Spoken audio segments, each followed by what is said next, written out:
વલસાડના મોગરવાડી વિસ્તારમાં મોગરવાડી shopping સેન્ટરથી Giriraj hotel સુધીનો આશરે 3 કિલોમીટર લાંબો મુખ્ય રસ્તો ખાડાઓથી બિસ્માર બન્યો છે।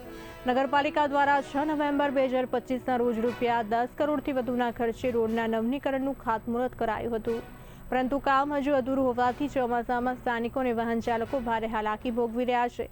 રસ્તા પર કાદવ, કીચડ અને મોટા ખાડાઓને કારણે વાહન ચાલકોને અકસ્માતનો ભય સતાવી રહ્યો છે।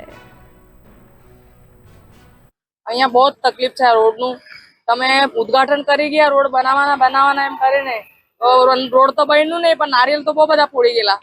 અત્યારે તકલીફ કેટલી જ થાય, પોયરાઓને બૈરાઓને બાઇક પર જાય, બુજુર્ગોને બહુ જ તકલીફ થતી છે। એટલે જલ્દી તમે અમારું રોડ બનાવી દેજો અમારી સાઈડથી।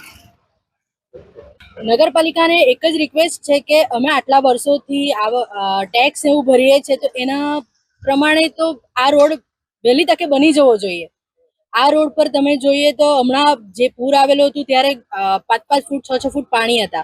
બાળકોને આવવા જવા માટે જેટલી તકલીફ પડે છે, પછી આ જ્યારે ત્યારે જો ડ્રેનેજના ઢાંકણ ખુલ્લા જ હોય છે, એના કારણે બી ઘણી વખત બાળકોમાં રોગચાળો ને એવું ફાટવાની શક્યતા રહે છે, બીમાર પડે છે છોકરાઓ, ગંદા પાણીમાં જાય છે એમ તેમ। તો નગરપાલિકાને કેવું છે કે આ રસ્તો વહેલી તકે બનાવો, નહીં તો પછી અમારે આગળ જણાવવું પડશે।